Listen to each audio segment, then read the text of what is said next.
नमस्ते बच्चों, sons classes के ऑनलाइन प्लेटफॉर्म पर मैं तरुण कुमार आप सबका स्वागत करता हूं।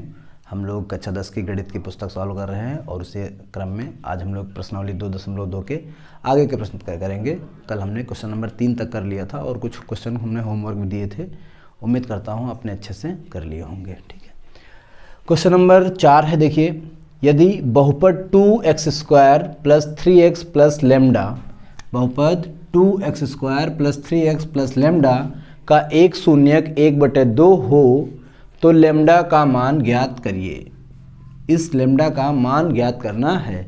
देखिए, सवाल जो भी हो हमें क्वेश्चन को अच्छे से पढ़ लेना चाहिए।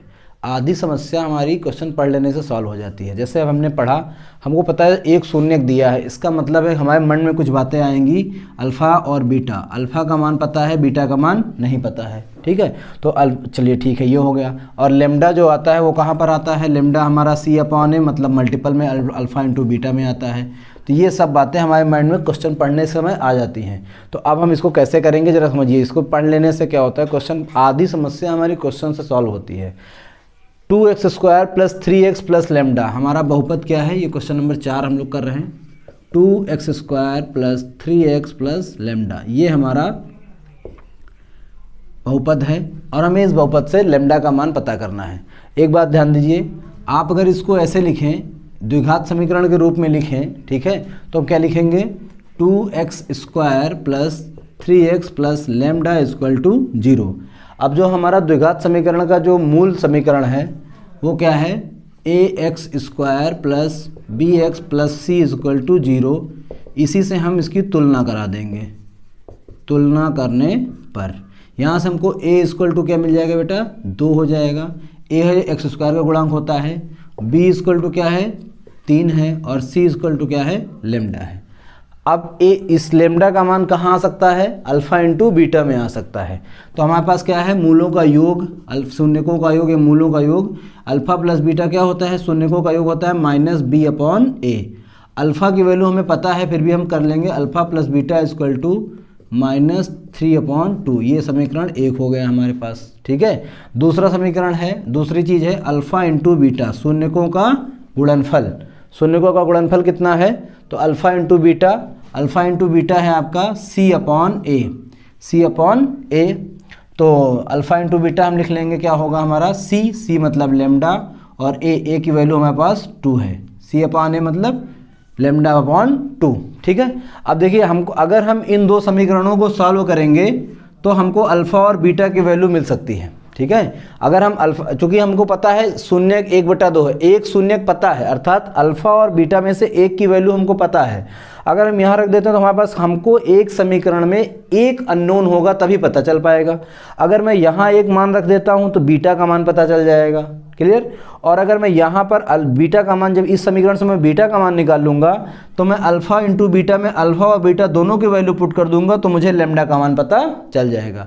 अभी अगर मैं रखता हूँ 1/2 यहाँ पर, तो बीटा और लैम्डा दो अननोन हमारे पास हैं। तो किसी भी एक समीकरण में दो अननोन होने पर हम उसका मान ज्ञात नहीं कर सकते। हमें कम से कम किसी एक समीकरण में एक ही अननोन होगा तभी वैल्यू पता कर पाएंगे। अब जरा इस समीकरण को देखिए, अल्फ़ा प्लस बीटा = -3/2। इसमें अगर हम अल्फ़ा की वैल्यू पुट कर देंगे तो बीटा का मान पता चल जाएगा, नहीं चल जाएगा? अल्फ़ा क्या है? एक शून्यक है, जो दिया गया है कि एक शून्यक 1/2 है। तो हम देखेंगे alpha plus beta = -3/2।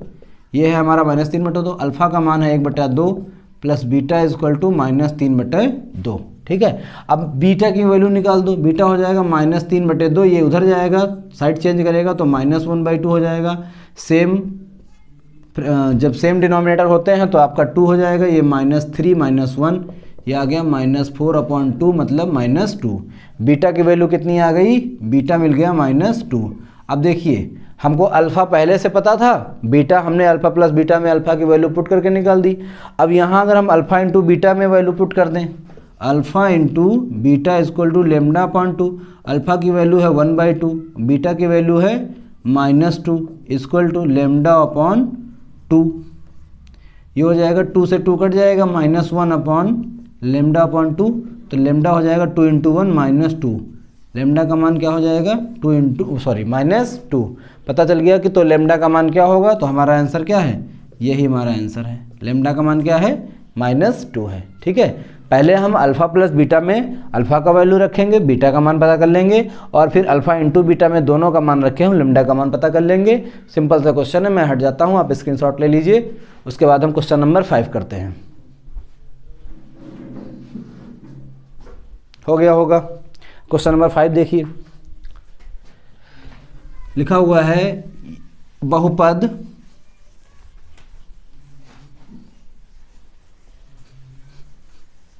Question number 5 है, आप देखिए, बहुपद x² -4√3 + 3 के शून्यक अल्फ़ा प्लस बीटा हों तो अल्फ़ा प्लस बीटा और alpha into beta, alpha plus beta और अल्फ़ा इंटू बीटा का मान ज्ञात करें।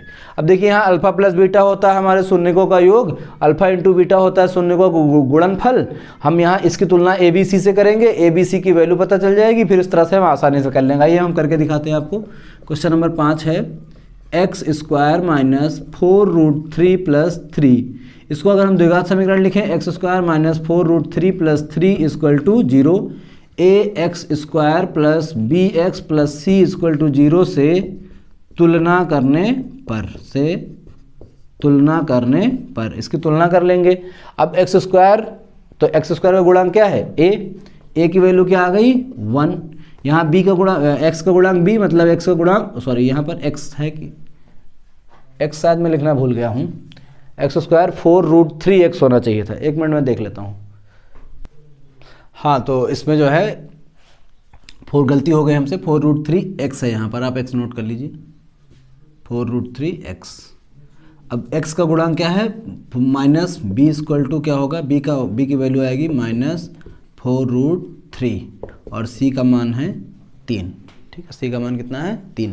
उम्मीद करते हैं आपको ABC की तुलना करना आ गया होगा। काफ़ी क्वेश्चन हम लोग कर चुके हैं ऐसे। ठीक है, अब देखिए शून्यकों का शून्यक है ना अल्फ़ा बीटा, और यही अल्फ़ा बीटा और अल्फ़ा इंटू बीटा की वैल्यू चाहिए हमको, तो हम शून्यकों का योग लेते हैं। अल्फ़ा प्लस बीटा होता है -b/a, तो अल्फ़ा प्लस बीटा की वैल्यू क्या होगी? -b, मतलब -4√3 अपॉन a की वैल्यू 1 है, माइनस माइनस प्लस हो जाएगा, ये बचा हमारा अल्फ़ा प्लस बीटा की वैल्यू कितनी आ गई?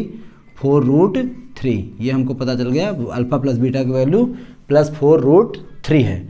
और अल्फ़ा इंटू बीटा की वैल्यू क्या होती है? c/a। c का मतलब 3 है और अपॉन a का मतलब 1, तो अल्फ़ा इंटू बीटा क्या आ गया? ये अल्फ़ा इंटू बीटा है 3 और अल्फ़ा प्लस बीटा हमारा आया है बेटा 4√3। हमको मान पता करना है alpha plus beta minus alpha beta का, तो हम यहाँ पर वैल्यू पुट कर देंगे alpha plus beta minus alpha beta. इसकी मान पता करनी है तो अल्फ़ा प्लस बीटा जहाँ पर है हम वहाँ लिख सकते हैं 4√3। ठीक है, ये हो जाएगा 4√3 और अल्फ़ा इंटू बीटा क्या है? 3 है, 4√3 माइनस 3, यही हमारा आंसर हो जाएगा। क्योंकि इसमें 4√3 है तो इसमें कोई कॉमन अमन होगा नहीं, 4√3 माइनस 3 हमारा आंसर हो जाएगा। ये हो गया हमारा alpha plus beta minus alpha beta का मान। उम्मीद करता हूँ आपको समझ में आ गया होगा। अभी हम जो है इसको इरेज करके दूसरा क्वेश्चन करते हैं, आप स्क्रीनशॉट ले लीजिए। क्वेश्चन नंबर 6 है, यदि बहुपद 2x² -7x + 3 के शून्यक p और q हों, जो अभी तक हम अल्फ़ा बीटा पढ़ते थे इस बार उनको pq कह दिया गया, p और q हों तो p² + q² का मान ज्ञात कीजिए।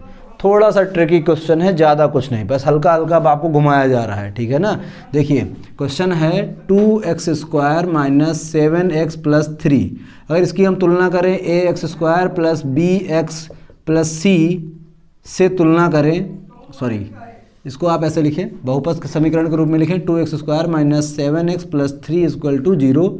इसकी तुलना करें ax² + bx + c = 0 से इसकी तुलना करिए। तुलना करने पर अब आप देखिए a की वैल्यू क्या प्राप्त होगी? 2। a का वैल्यू क्या होगा? 2। और b की वैल्यू क्या प्राप्त हुई? b = -7 और c = 3। ABC की वैल्यू पता चल गई कि शून्यक p व q हों तो p² + q² का मान। अब शून्यक p और q है तो हम इसके लिए शून्यकों का योग, शून्यकों का योग बराबर ये होता है आपका -b/a। शून्यकों का शून्यक इसके p और q है तो हम शून्यक p और q मतलब p + q बता रहे हैं। p + q वैल्यू क्या होगी? -7/2। इसका मतलब हमें पता चल गया p + q है हमारा +7/2, प्लस लिखने की जरूरत नहीं, +7/2। ठीक है, ये हो गया। अब और हम शून्यकों का गुणनफल निकालें। शून्यकों का गुणनफल बराबर, शून्यकों का गुणनफल कितना होता है, C/A होता है। क्या होता है, ये फार्मूला है, शून्य का गुणनफल C/A होता है। शून्यक है P और Q, तो P इंटू क्यू, C की वैल्यू है 3 और वो A की वैल्यू है 2। PQ की वैल्यू कितने आ गई हमारी 3/2 और P प्लस Q की वैल्यू क्या आई 7/2। हमें मान किसका पता करना है, P² प्लस Q² का। तो हम क्या करेंगे, देखिए P प्लस Q का होल स्क्वायर क्या होता है, P² plus Q² plus 2PQ, ये होता है। P प्लस Q का होल स्क्वायर बराबर P² plus Q² plus 2PQ। हमने यहाँ A प्लस B का होल स्क्वायर फार्मूला अप्लाई किया है। अब आप देखिए इसको कर दीजिए P प्लस Q का होल स्क्वायर माइनस 2PQ को इधर भेज दिए तो माइनस 2PQ हो जाएगा और इधर क्या बचा P² प्लस Q²। हमें इसी P² प्लस Q² की वैल्यू पता करनी है, इसको हम इधर रोक देंगे। यहाँ P प्लस Q का मान हमको पता है 7/2 होता है और PQ का मान हमको पता है 3/2 होता है। वैल्यू पुट कर देंगे तो ये हो जाएगा 7/2 का होल स्क्वायर माइनस 2 इंटू 2 गुणे 3/2। यहाँ से इस 2 से ये 2 कैंसिल हो जाएगा, ये हो जाएगा 7×7 49, 49/4 माइनस 3 के नीचे कुछ नहीं है तो ये हो जाएगा 1। ये हमारा सब P² प्लस Q² के बराबर चल रहा है, P² प्लस Q²। अब यहाँ पर हम एलसीएम ले लेंगे 4, तो ये हो जाएगा 49 माइनस यहाँ गुणे 4 होगा, 4 1 चौके 4 तो 4 3 12। ये किसके बराबर है, P² प्लस Q² के बराबर है। 49 में से 12 घटा दो तो बचेगा आपका 37, 37/4। ये हमारी वैल्यू हो गई P² Q² की। हम लिख सकते हैं कि P² प्लस Q² बराबर 37/4, या फिर इसको हम 4 से कट कर दें तो 4 9 36। इसको ऐसे भी कर सकते हैं, 4 से कट कर दें तो 4 9 36, तो ये हो जाएगा 9 सही 1/4। P² प्लस Q² बराबर 9 सही 1/4। ये वैल्यू हमको पता चल गई। देखिए हमने क्या किया, P प्लस Q का होल P² प्लस Q² किसी जगह होता नहीं, तो हमको पता है कि हम P प्लस Q का होल स्क्वायर अगर खोलें तो P प्लस Q का होल स्क्वायर होता है P² plus Q² plus 2PQ। यहाँ से हम इस P² और Q² की वैल्यू फाइंड कर सकते हैं अगर हम इसको इधर साइड कर दें। अभी देखो P प्लस Q आ गया, शून्यकों का योग होता है और PQ शून्यकों का गुणनफल होता है। इस तरह से हम आसानी से उसको कर सकते हैं। उम्मीद करता हूँ समझ में आया होगा। चलिए इसको कर लीजिए, स्क्रीनशॉट ले लीजिए, फिर हम अगला क्वेश्चन एक और कर लेते हैं आज। देखिए 7वां क्वेश्चन है, यदि बहुपद 3x² प्लस 11x माइनस 4 के शून्यक m व n हो। इस बार शून्यकों का नाम जो हम अल्फा बीटा लेते थे उसका नाम बदल के m व n कर दिया गया है।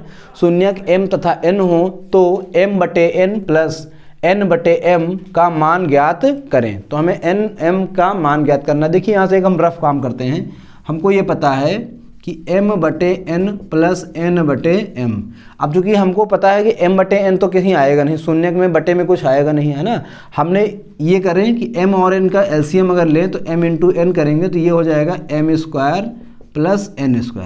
अब यहाँ देखिए अभी हमने आपको P² लास्ट क्वेश्चन में P² प्लस Q² का मान निकाल के बताया था, नहीं बताया था। तो अगर हम उसी तरफ से यहाँ पर m² और n² का मान निकाल दें और mn का मान निकाल दें तो ये हमारे लिए आसान हो जाएगा, ठीक है ना। तो हम इसको फिर से उसी तरह से कर लेते हैं, ठीक है। चलिए आइए करते हैं। तो इसको मिटा देता हूँ। हमने इसलिए इसको बताया ताकि हमको पता चल जाए कि जब हम इसका समीकरण लेंगे तो पहले हम किन चीज़ों की वैल्यू पुट निकाल देंगे, उसके बाद हम यहाँ मान रखने के लिए आएंगे, ठीक है। इसको मिटा देते हैं अभी थोड़ा सा। इसको आपको पहले से करने की जरूरत नहीं, ये आपका रफ वर्क है, आपको क्वेश्चन समझने के लिए बताया गया। देखिए बहुपद क्या है, 3x² प्लस 11x माइनस 4। इसका समीकरणीय रूप होगा 3x² प्लस 11x माइनस 4 बराबर 0। इसको द्विघात समीकरण ax² plus bx plus c equal to 0 से हम तुलना करेंगे। तुलना करने पर अगर इसकी तुलना करते हैं तो क्या हो जाएगा, a की वैल्यू हमको पता चलेगी कि है a क्या है 3 है और b की वैल्यू कितनी है, b बराबर 11। यहाँ पर b है, b बराबर 11 और c की वैल्यू क्या होगी, c बराबर -4। यहाँ पर -4 है ना, यहाँ पर प्लस c होता है तो अगर प्लस लगाओगे तो यहाँ -4 आएगा, ठीक है। ये आप समझिएगा। तो a b c की वैल्यू हमको पता चल गई, ठीक है। अब इसके शून्यक जो है वो m और n है। इसका मतलब हमको m प्लस n की वैल्यू क्या मिलेगी, m plus n equal to -b/a। -b/a का मतलब है -b -11/3। m प्लस एन कितना होगा, -11/3 होगा। और इसके जो शून्यक है m n, इनका गुणनफल निकाल दें m इंटू एन, तो हो जाएगा c/a, और c की वैल्यू है -4 और a की वैल्यू है 3, -4/3। m प्लस एन पता चल गया, m इंटू एन पता चल गया। अब हमने अभी रफ वर्क किया था, हमको m² प्लस n² की वैल्यू पता करनी है, क्योंकि हमको वहाँ ज़रूरत पड़ेगी ना, ठीक है। तो हम इसको पता करते हैं। m प्लस n का होल स्क्वायर होता है m² plus n² plus 2mn।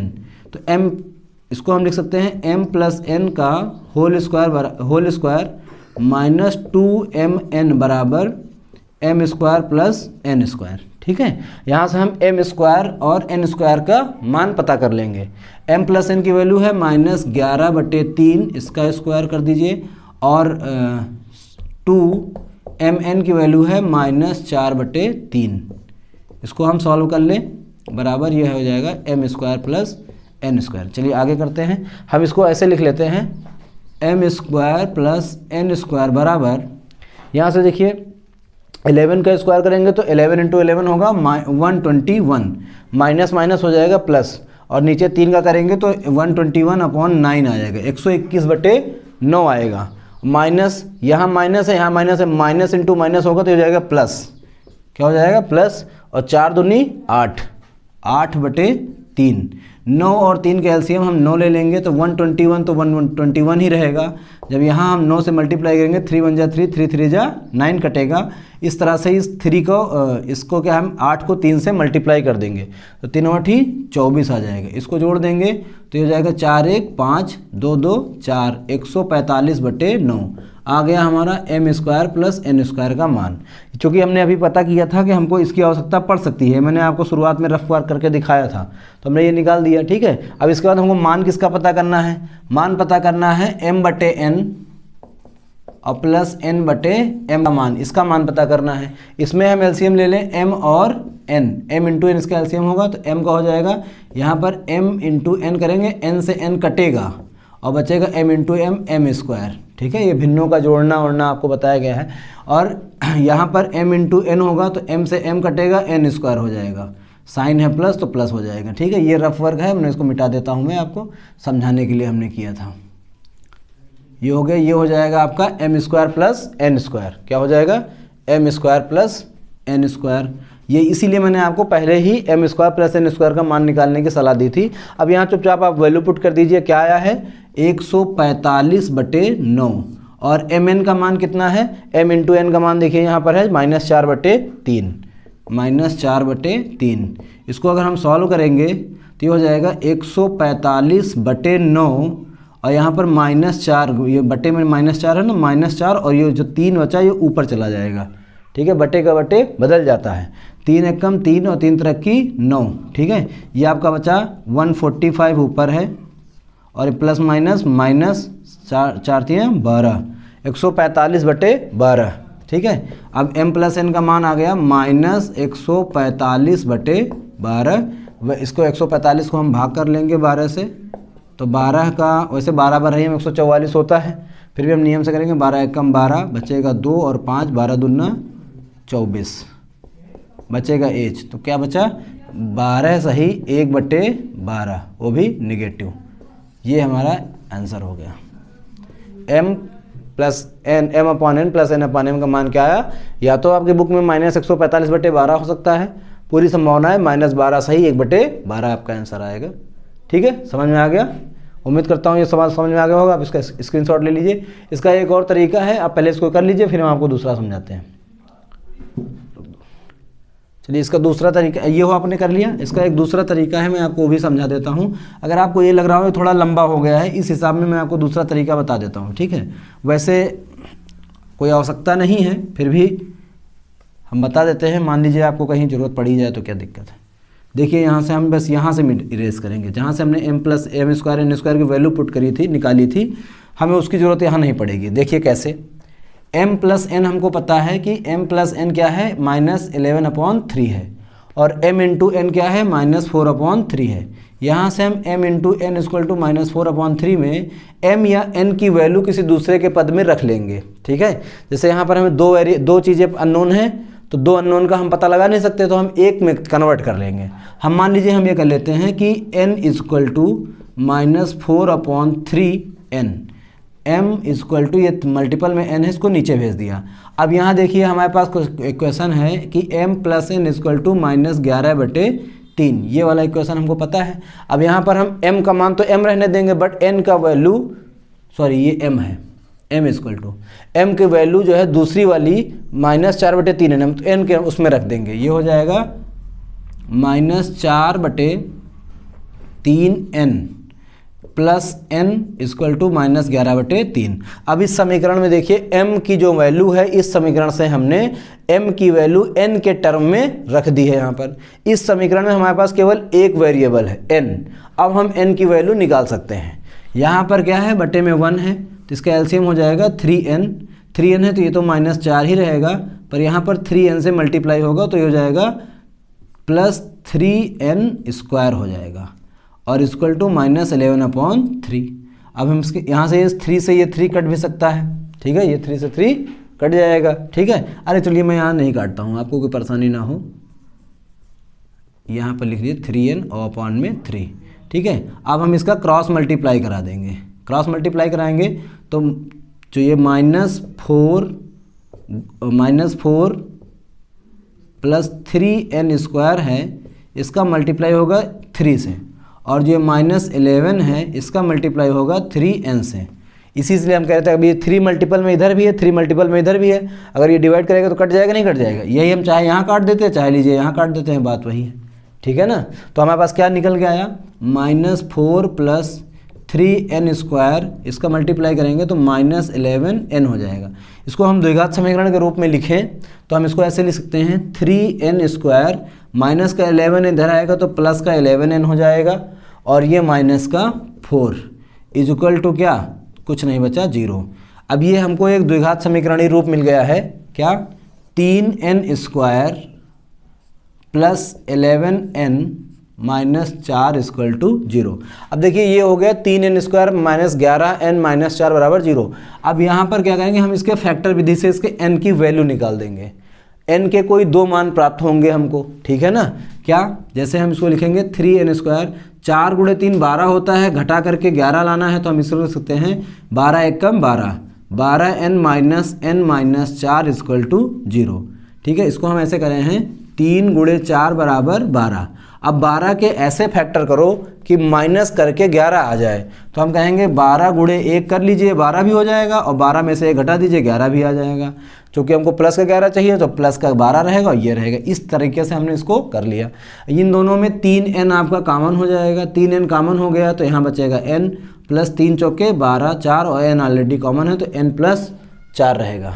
इन दोनों में हमारा -1 कॉमन होगा तो ये n + 4 रहेगा, 0 हो जाएगा। n + 4 और ये बचा 3n - 1 इक्वल टू 0। एक बार हम लेंगे n + 4 इक्वल टू 0 तो n का मान आएगा -4। एक बार हम लेंगे 3n - 1 इक्वल टू 0 तो n का मान आएगा 1/3। n की हमको दो वैल्यू मिली हैं, -4 और 1/3। अब देखिए n और m क्या है, इसके शून्यक हैं।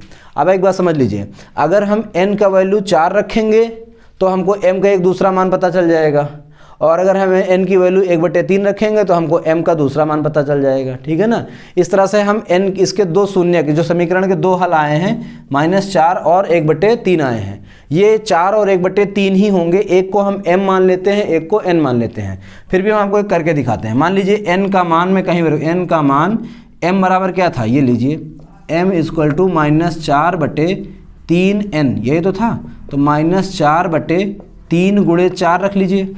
n का मान अगर मैं पहला वाला रख लेता हूँ, ये यहाँ पर क्या रख दूँ, -4 रख दूँ। अभी देखिए -4 ऊपर है, -4 नीचे है, कट जाएगा नहीं कट जाएगा, तो आएगा 1/3। देखिए जब m का मान हमने -4 लिया तो m का मान 1/3 आ गया, और अगर मैं m का मान 1/3 लूँगा तो m का मान आएगा -4 आ जाएगा।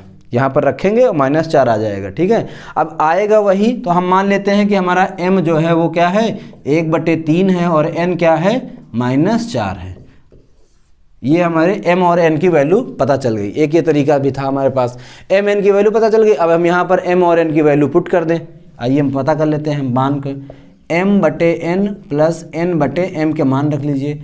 m का मान क्या है 1/3, 1/3 और n का मान -4 प्लस n का मान क्या है -4 और m का मान क्या है 1/3।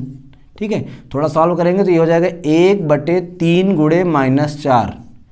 ठीक, और ये हो जाएगा -4/1 और ये 3 ऊपर चला जाएगा, यहाँ आ जाएगा। ठीक, ये क्या हो गया 1/-12 और प्लस 1/-12 और प्लस 4 3 12 -12/1। इन दोनों का एलसीएम हम ले लेंगे 12 एलसीएम लेंगे तो यहाँ कोई फर्क नहीं पड़ेगा, -1 का -1 ही रहेगा। इस माइनस को हम यहाँ अगर पूरे में ले लें यहाँ तो कोई दिक्कत नहीं है। ठीक है, और यहाँ पर हम प्लस, यहाँ पर जो प्लस माइनस है ना, इसको हम ऐसे कर लें, प्लस माइनस आखिरी में माइनस ही हो जाना है, प्लस माइनस माइनस हो जाएगा। अब यहाँ पर अगर हम 12 रखेंगे तो 12/144 आ जाएगा। दोनों को जोड़ेंगे तो 144 में 1 जोड़ देंगे, 145/12 -145/12 का मतलब है -12 सही 1/12। जो वैल्यू हमारी उस इक्वेशन से आई थी सेम आंसर से इससे भी आ गया। ठीक है ना। अब बस आपको करना क्या है, आपको जो सरल लगे, इसमें थोड़ा सा ध्यान रखना है कैलकुलेशन का, और बाकी उसमें जो है हमें m² + n² का मान पहले से निकालना होता था। तो उम्मीद करते हैं ये दोनों इक्वेशन आपको समझ में आए होंगे। ठीक है, ये थोड़ा सा लंबा सवाल था मगर इसमें ज़्यादा कुछ है नहीं। ठीक है ना, बस हाँ थोड़ा कैलकुलेशंस करते करते लंबा चला गया। ठीक है, तो यदि बहुपद का मान m + n हो तो इस तरह में आप थोड़ा रफ वर्क करके, हमने जो पहला मेथड बताया चाहे तो वो मेथड लगा सकते हैं, और चाहे तो आप गुणनखंड कर करके m और n का मान लिख लें और उसकी वैल्यू पुट कर दें, तब भी आंसर आ जाएगा। उम्मीद करता हूँ ये दोनों ही क्वेश्चन आपको समझ में आए होंगे जो आज मैंने पढ़ा है। क्वेश्चन नंबर 3, 4, 5, 6 और 7, आज हमने 4 क्वेश्चन किए हैं। आगे क्वेश्चन हम अगले एक्सरसाइज में करेंगे। और बच्चों, अगर आपको वीडियो पसंद आया हो तो आप इसको लाइक करें और अपने दोस्तों में भी शेयर करें। धन्यवाद।